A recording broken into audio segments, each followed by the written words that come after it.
Alaikum. Welcome, Raabia Hawa.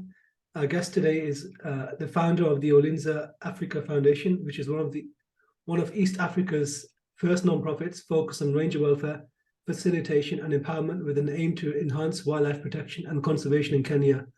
And she has over a decade of experience in anti-poaching and desnaring operations. Raabia, thank you very much for coming on. It's a pleasure to have you here. And let's just get started into it then. Can you tell me a bit more about just your background, upbringing, and what got you into conservation and taking care of animals?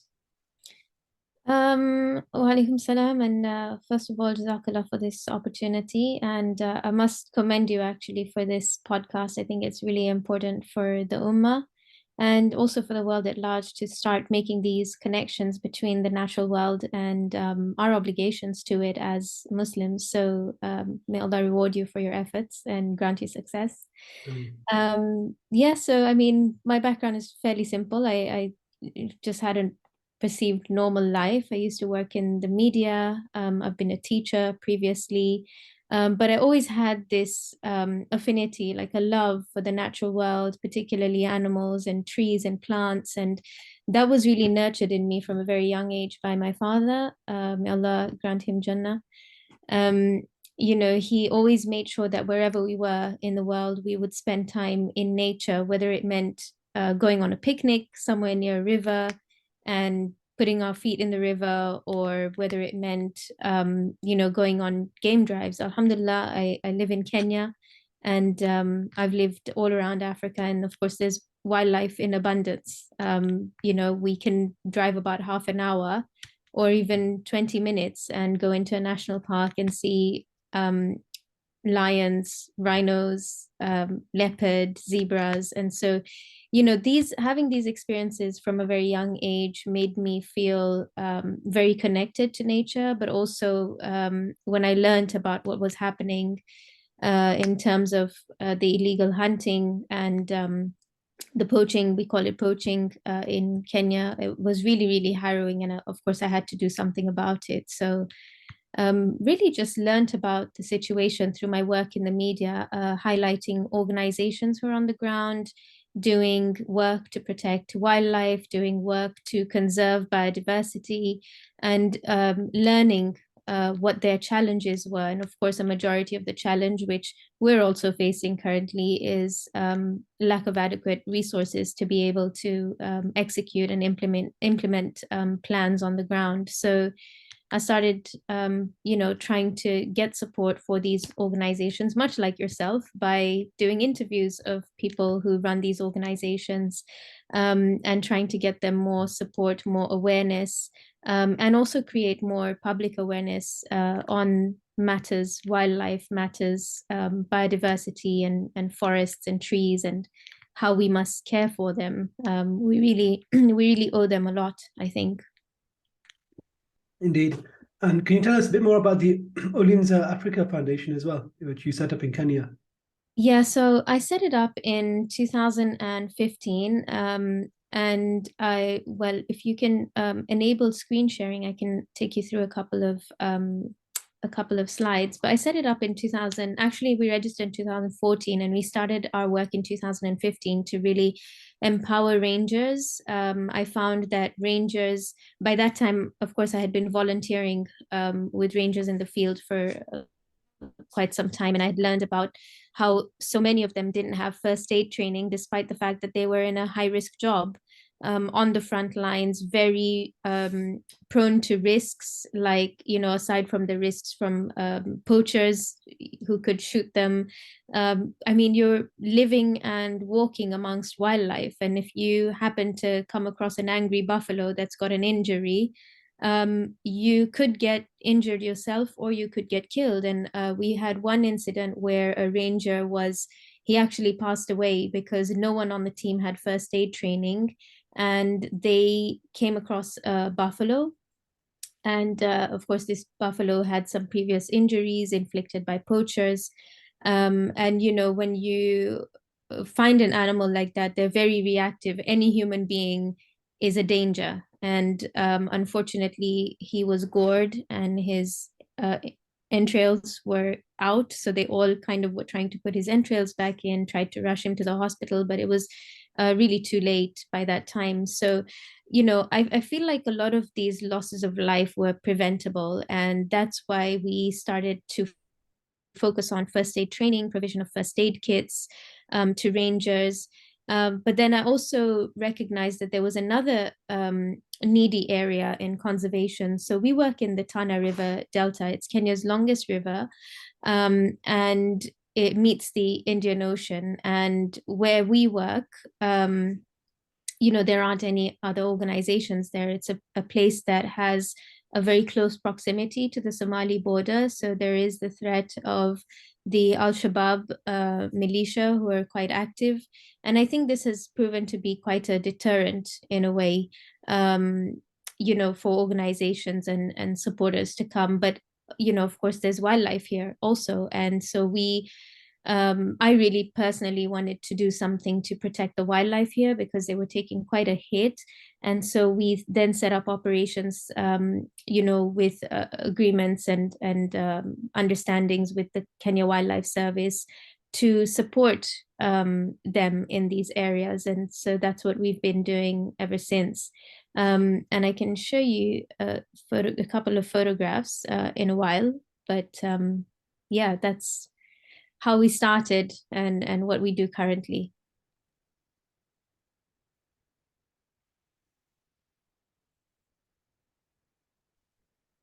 So why is poaching such a big issue in Africa generally?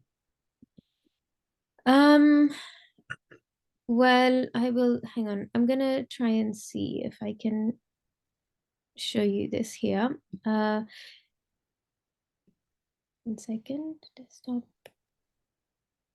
I don't know what you can see, but I can see the browser. Yeah, no, I thought while you're doing this, it'd be interesting to let you know that I did some field work in Uganda while I was uh, studying. We went to the Masindi National Park. mm-hmm, We talked to some of the rangers there, and they had big issues where chimpanzees and other animals, right, would actually come out of the national park and like destroy farmland for people living around the area, and mm-hmm. sometimes even kill children as well. So there's a lot of issues with actually just managing those animals and trying to stop them from coming out of the national park and kidnapping children and killing them. Is this something you've also come across as well in your work? Yeah, so human wildlife conflict is actually very real. It's quite a problem in Kenya also. So in this image, you can see I'm sitting by the banks of the Tana River, and Tana River has a lot of crocodiles, a lot of hippos, and unfortunately, because of actually climate change and other changes in land use, things like crop farming, which you can see how raw and wild this space is. And when you have people coming and then starting to farm by the river, of course, there is exposure to the wildlife. It's rife with hippos, it's rife with crocodiles. And at night, the hippos will come out to graze. I mean, they use their roots that they've used traditionally for thousands and thousands of years before humans were ever in these spaces. And so you find a constant interaction now between the wildlife and people. Recently in our area, we've had a massive issue with hyenas who, because we're in the middle of a drought and there simply isn't enough water to go around. And you find that, with wildlife, they go by sense. And when they smell water somewhere or they sense that there's water somewhere, they will come for the water. And unfortunately, this has meant that now there are break-ins into people's homes. We don't have houses like you have here in some of these areas, and particularly in the villages. It's just a mud hut with a very slim metal sheet for a door, or sometimes just a curtain barrier. And so the wildlife will come in and try to take the water.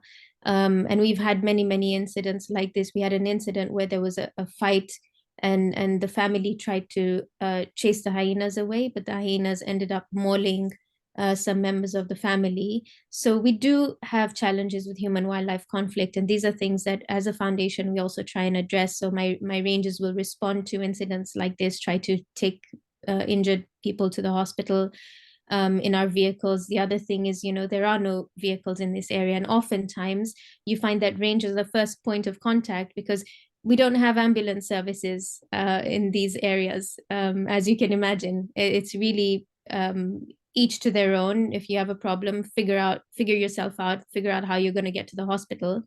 And so we find that a lot of the communities actually rely on us for these needs, and of course we're happy to provide. We're also we would be more happy to provide long-term solutions, access to water, for example, and that would be both for wildlife and for people, which is again a concept that a lot of people don't seem to be able to accept. People are very happy to build wells and boreholes for communities, but if you say to them, okay, we want to also have a water hole for the wildlife, they don't really see the necessity. It's like, oh, why would we build a water hole for animals and we can build one for people? Except if you build one for people who are living with animals, then the animals will go to that water also. They will have to share. And so I think that there needs to be some pragmatism in looking at these issues and trying to come up with solutions that are holistic and that cover all aspects of these needs.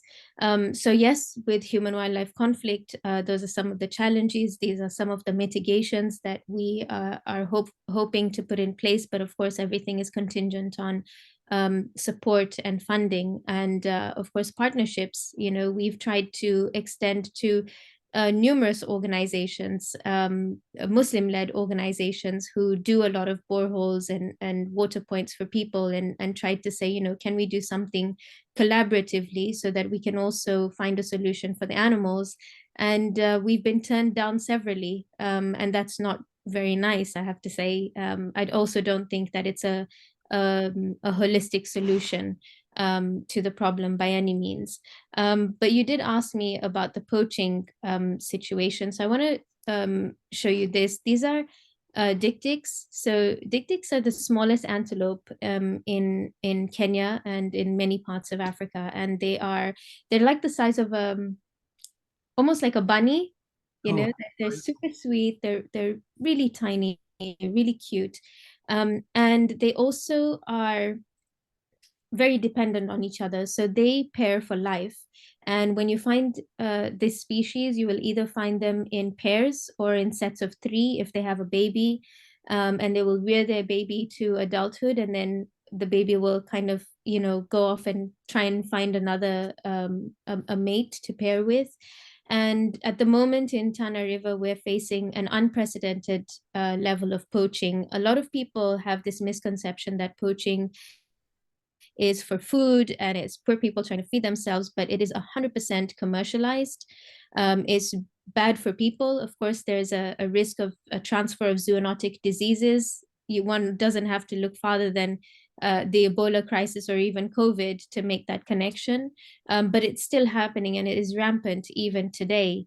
And I've put a quote here. It's a hadith by Abu Sa'id al-Khudri, who reported that whoever amongst you sees evil, let him change it with his hand.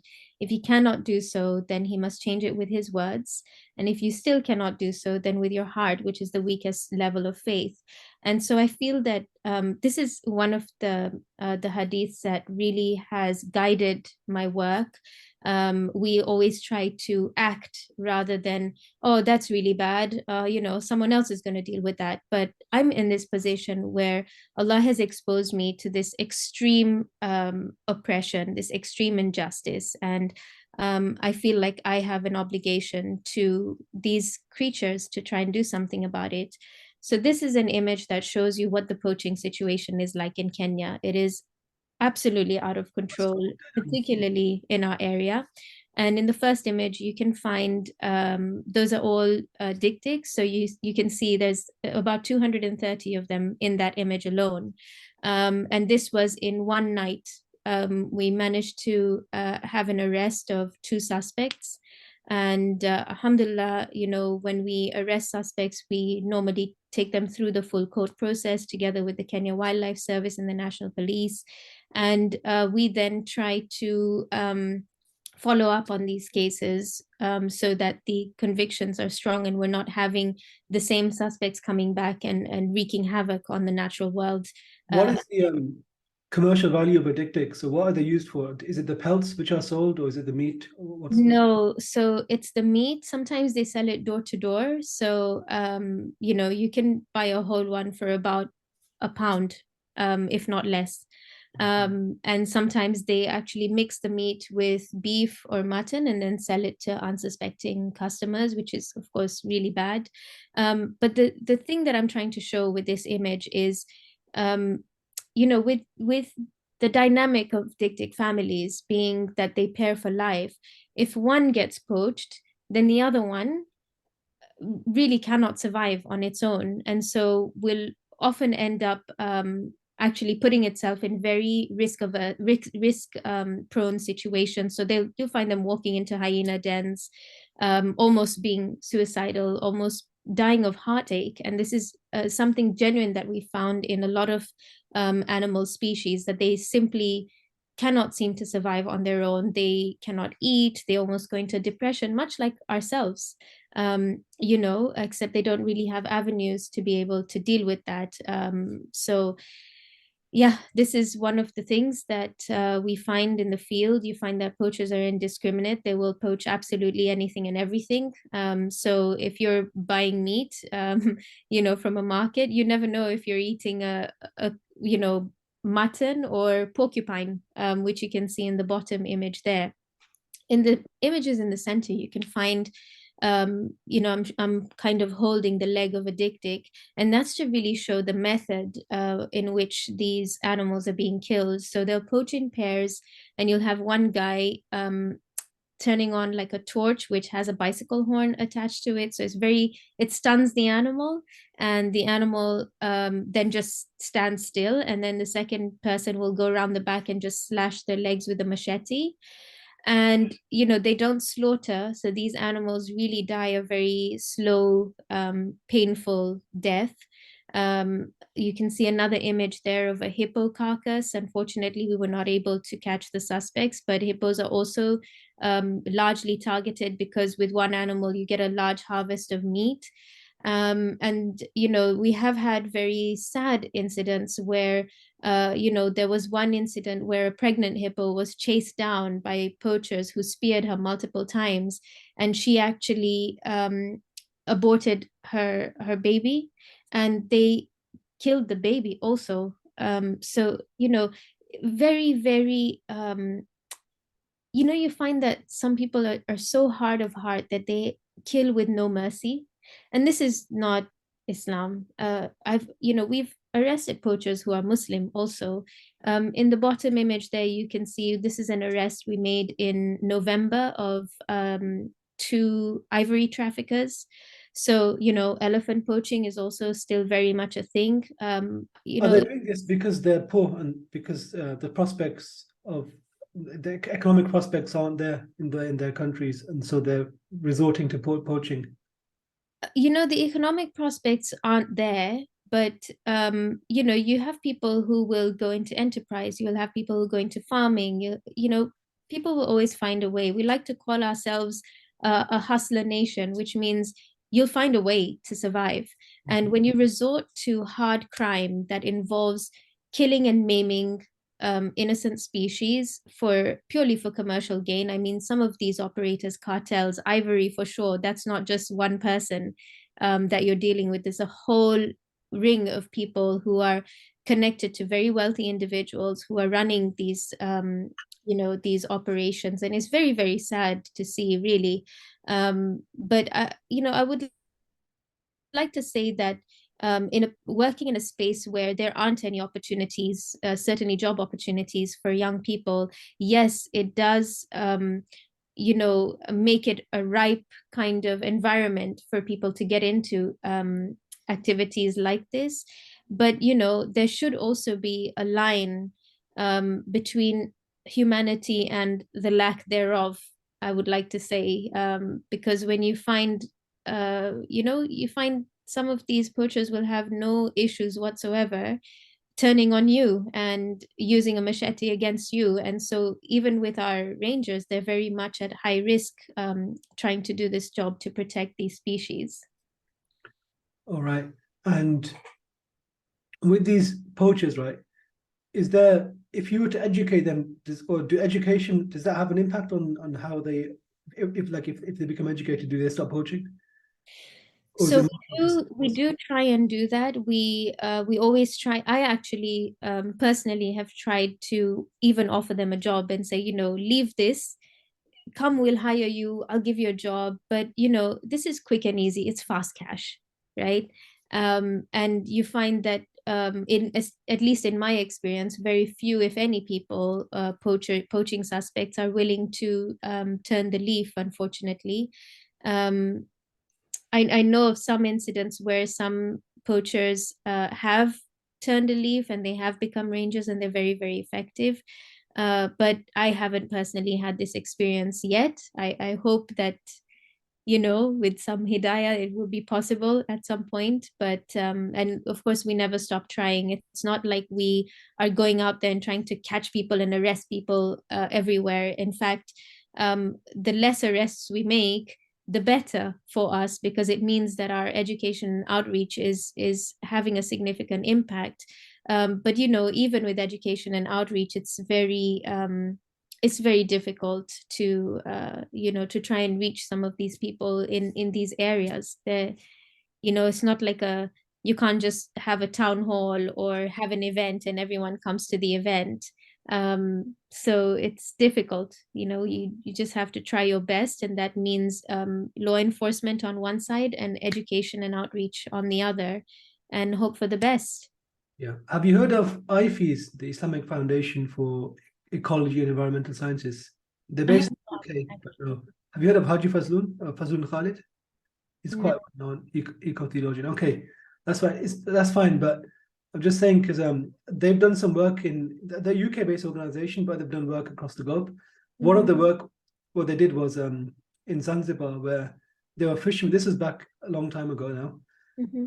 over 10, 15 years ago. In Zanzibar, fishermen, they were dynamiting coral reefs, right, Mm-hmm. for the fish, because these massive trawlers from Europe and America, right, they just take all the fish. So these guys were basically just dynamiting the coral reef and destroying the wildlife.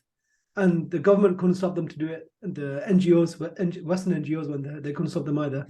IFES went there, and they just taught them Quran and Sunnah. They just said, look, this is what Allah says in the Quran. This is how the Prophet behaved in the environment. They didn't tell them to stop dynamiting coral reef. They just said, this is what Islam says about nature. And then automatically they stopped, because they said, we're not going to break Allah's laws. We'll break the government's, but not Allah's laws. And so they stopped dynamiting coral reef. So that's an example of, I think, education helping out massively.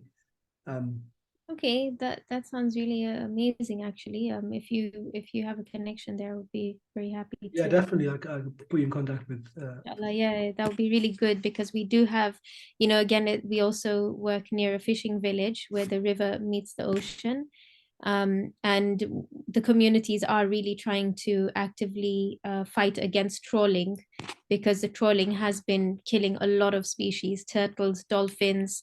We used to have sawfish before. We don't have that anymore. We've actually lost entire species to the trawling activities that have continued unabated in Kenya, and the communities are very heavily against it. And it would be nice to get some support in that regard. Okay, that's cool. Just want to ask you then, because obviously even in your presentation you've got hadith and things like that. What is your perspective, or how does your faith impact the work you do? How does it influence your approach towards nature and the environment? Well, maybe one of my slides can show that. So this is my dad. But yeah, in Surah Al-Baqarah, again, as I said in the beginning, Allah mentions that He has put us on the earth as Khalifa to look after the earth. We're not here to destroy, in short, is what I'm trying to say. And so, I think that's one of the things that has grounded me in what I do. But also, this verse from Surah Al-An'am, which tells us that there is not an animal that lives on the earth, nor a being that flies on its wings, but it forms part of communities like you. And I believe that the teaching from this ayah is that we shouldn't see animals as different from us, because Allah is telling us openly they are like us. They look different, but they are also communities, and each community has its rights, whether it's an ant, whether it's a bird, whether it's a fish in the water. They have their own communities and they have rights upon us. And we are unfortunately violating these rights, uh, knowingly or unknowingly, every single day. Just because we have lacked this connection, we have lacked this understanding of them being communities like us. And I think that it's high time that we looked back at this. This is one of the things that has really grounded me in my work, and that I think continues to give me that drive to do what I do despite all the odds. So, alhamdulillah, and I really hope that we can be among those who really reflect on what Allah is telling us openly, and not turn a blind eye or not choose our own preferences because we're scared of a spider to kill it. It could be it could be something that might make dua for us for protecting it and putting it in a safer space. And I feel like those little things are often overlooked by us. Indeed, yeah. And another one would be, the story of Noah in the Quran, where God tells him to take a pair of every species. That conservation spirit is, it's a core part of our faith. Exactly. Yeah. What do you think are some of the things going forward that I think not just people in Africa, but people here in the West as well, in the UK, what can we do to help um, conserve the animal species and biodiversity and reduce activities which cause extinctions and the death of animals? Well, I would like to actually make a very open appeal, for people to stop using cling film. I see this in so many Muslim homes, and it actually disturbs me because I have seen how cling film and plastic bags have killed animals, have killed birds, have killed, I live by the ocean. Mhm. And sometimes we have a lot of the debris washing up on our beach, and sometimes you get turtles washing up on our beaches who have either died of suffocation or entanglement or strangulation. And sometimes you are able to, if it's a plastic bag or a plastic cup, for example, you can see the brands that are on those items, and they're often not even from Kenya, not even African brands. We found brands from Thailand, from China, from America, from the UK. And it's very disturbing to see this. I mean, people here are just use single-use plastic is very normal. You use it, throw it away, chuck it in the bin, who cares, right? Except it's killing something in the ocean and washing up on my beach in Kenya. So I want to make an appeal for people to be very, very conscious about single-use plastic, straws, plastic forks, plastic spoons, plastic cups and plates, plastic bags. I can't believe that I'm in London and people are using plastic bags in 2023. It is absolutely mind-boggling for me. As a country in Kenya, we banned plastic bags because it was so destructive to the natural world. And also, it's just filthy. Nobody likes seeing landfills, and nobody likes, and we don't have the kind of measures in place for recycling. Which also is a point that we need to consider. I think recycling is something that people tell themselves to feel good, like, oh, let's put it in the recycling bin, it's going to be fine. It oftentimes does not actually get recycled. So if you don't ensure that from your recycling bin, it's going to a recycling center and it is being actually recycled, why are you taking that risk? So I think there are things that we can do in our everyday lives. And really, if we can start with plastic, that would be such a huge step forward. And I would like to say, secondly, um, you know, I would go back to that quote where if you can do something to stop an injustice or an oppression that you're seeing with your hands, do it. If you can't do it with your hands, do it with your words. If you can't do it with your words, hate it from your heart, right? And going back to that principle, if you're able to contribute to people who are actually on the ground making a difference to protect these animals, you know, the Prophet ﷺ said that any act of charity to any living thing, any kindness to any living thing is an act of charity. And I feel like as Muslims, we really limit ourselves when it comes to sadaqah. We're very quick to donate to humanitarian causes. And when somebody comes with an appeal for an animal cause, you're almost seen as being a little bit loopy. Like, what? Why? Why would I give my money to you to help animals? Except they are also creations of Allah. They are facing oppression. They're facing injustices. They are being killed for no reason. They're being massacred.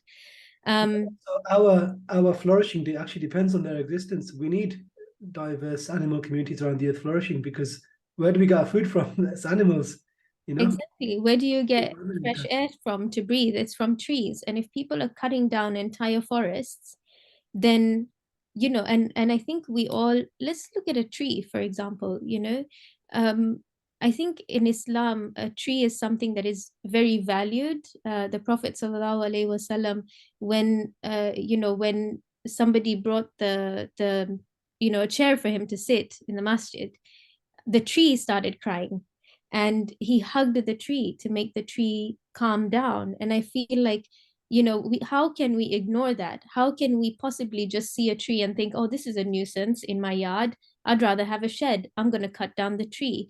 And we forget that that tree on the last day is going to come and seek justice from Allah for you cutting it down or harming it without any just cause.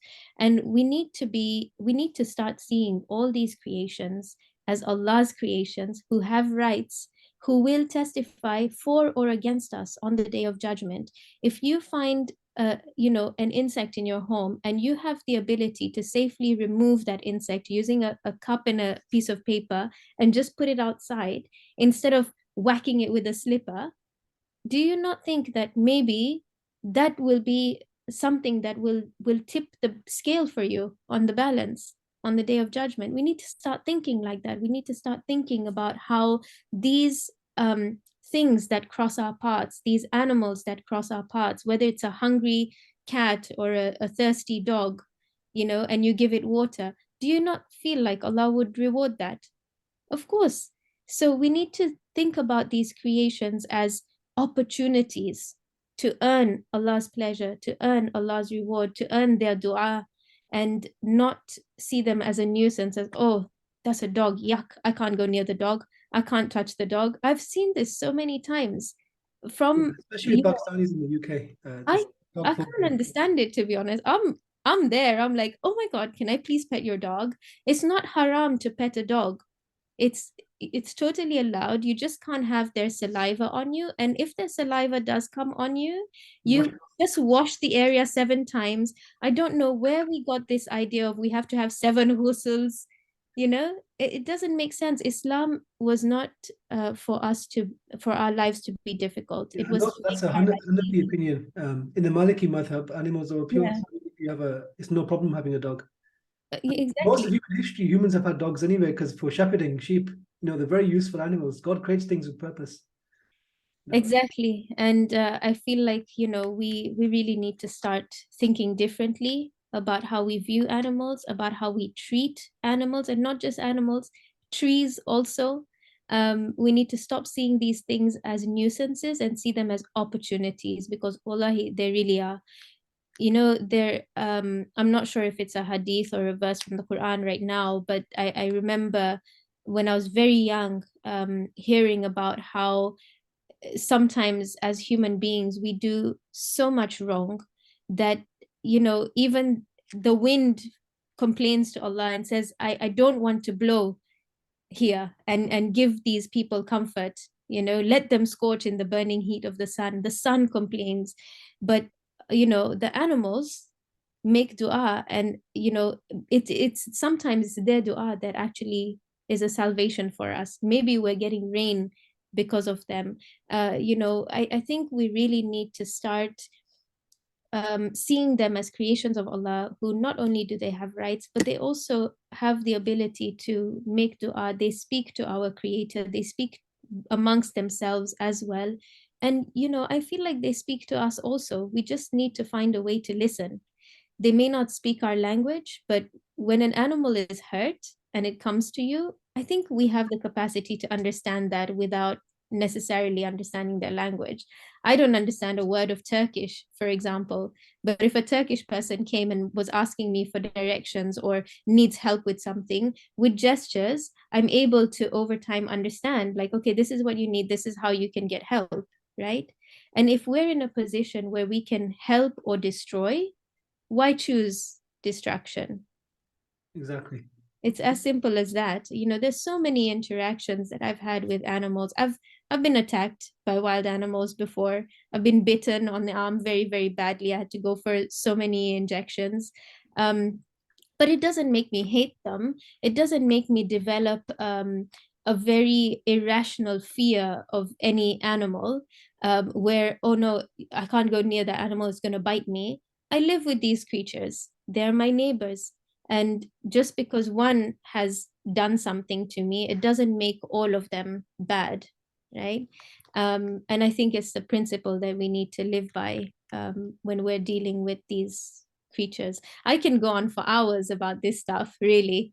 I live in the bush. I've had many interactions with all sorts of creatures, snakes even, and I've learned that, yes, you can kill a snake, but why kill when you can just keep away from it, you know? Um, I just feel like we're very quick to even with the hoover, like you see a spider and you have somebody hoovering the spider, and it's like, why are you doing that for? Mm. You know, The the spiders, they keep spider, things away, yeah, like in the stories of the Prophet sallallahu alaihi wasallam in the cave, how a spider was part of his protection. How can we forget these stories? Do we not think about it anymore because we're so busy in 2023? These are the little stories that we need to remember, and also that I feel we need to teach and remind our children, because we're leaving this planet for them. And if you're going to be using single-use plastic, tomorrow it could be your kid that's on a beach somewhere seeing all this destruction that you have contributed to. So it's better to just change our ways, really. I think there's a reason this message is reaching certain people today, and whoever will watch your podcast, there's a reason that this message will reach them. And again, may Allah bless you for starting something like this, because it's so important. And may Allah just give us all hidayah, really. Thank you, Raabia. That was wonderful. I think it's a good point to end on. Thank you again for coming on. It's been a real pleasure. And I will definitely stop using cling film, because I use it to cover my dishes. But after your appeal, inshallah, God, I swear by God, I will stop. I can give you an alternative. Yeah. So you can use, you get those stretchy silicone covers for Okay. your Tupperware. Those are really good because they're reusable. There's also beeswax. It's like beeswax wraps. I think that's what they're called. They're also reusable. And I think if we look at purchasing things in the reusable category, in England, you are not short of options. There's so many options that you can use for, that are reusable items, that you can easily access. And of course, it's cheaper as well. And it's less damaging to the environment. So maybe we can be cognizant of this. And, instead of buying a whole pack of bottles like this, actually, today I'm a bit guilty, but I've been using this for about a month in my defense. I find that maybe people are not comfortable drinking tap water, so they buy these little single-use bottles. And it's not ideal, but you can get a reusable bottle and a filter and use that instead. So yeah, it's maybe sometimes you can't eliminate it entirely, but definitely if you're cognizant of it, you will use it a lot less. Actually, one just quickly before we end this, you mentioned about plastics and plastic spoons and plates and things like that. One of the biggest things in masjids in Ramadan is that they have, a congregation eating there and they use plastic plates and so on. What alternatives do you think are better? Do you think they should just keep wooden plates and just rewash them? But then, or is paper plates fine? You can use paper plates. I mean, if people are trying to avoid obviously a big wash load, just use paper plates, or you get those banana leaf plates, which are also really good. Yeah, I mean, you can get alternatives that are eco-friendly, which is the key word, I think. And then also with spoons and things, you can get the eco-friendly ones, which are good. Or ask people to bring from home if they're not comfortable eating with their hands, which is a sunnah, by the way. Yeah, great. Thank you, Raabia, again for that advice as well. Most welcome. I'd like to show you one video if that's okay. It's only about a minute and a half long, I think. Sure. Yeah. Yeah. So I'm just gonna quickly run through my slides. It's a video. This is my team, by the way. They're awesome. And this is Omar. This is in Uganda, and here is the only reliable sources of water. Whereby, as you can see, this is more than 20 meters down the ground. This is a shallow well.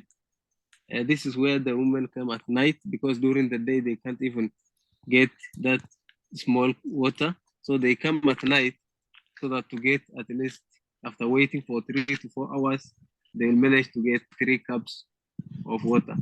So last night, when the women were sleeping here waiting for the hours for the water to rise, the lion also was just there waiting for water. This is the kind of situation in Odoganda. Yeah. Was he waiting for them to put water for him? Yeah, they are waiting. Is that what the community does every day?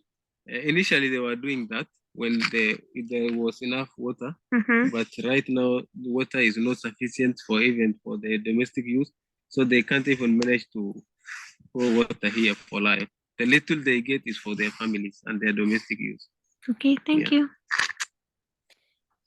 So that's Omar. He's my head ranger at the moment with my organization, and I spent about a week with him and his family in the village. And of course, as I said, we're in the middle of a drought, and situation is not very good back home. But that's just to show you how, and this is a Muslim community. We also give them aid in Ramadan when we get the resources. But that's just to show you, the harmonization and the living side by side of people and wildlife, and how you cannot separate the two. And as I find that in the donor world, or people who are donating or contributing, they donate to one side, but they're donating to a side that also understands that they need to share the resource. It's in their own benefit to do so. And also, that's how they've lived for many, many years. And that night, actually, when we visited that point, the lion was there, that very big male lion. He didn't do anything to us. We came back the night after and put about 40 liters of water, which we collected from another point and then brought by car. And 5 lions came that night to drink the water. So the situation is very desperate, both for wildlife and for people. And I just want to appeal to everybody to not, don't limit your charity. Inshallah, where you can give and make a difference, whether it's for wildlife, whether it's for people, you never know which act of yours is going to be the one that earns you Jannah, inshallah. So, give generously, give within your means, and may Allah increase everyone, inshallah. Ameen. Okay, thank you, Raabia. Thank you for coming on.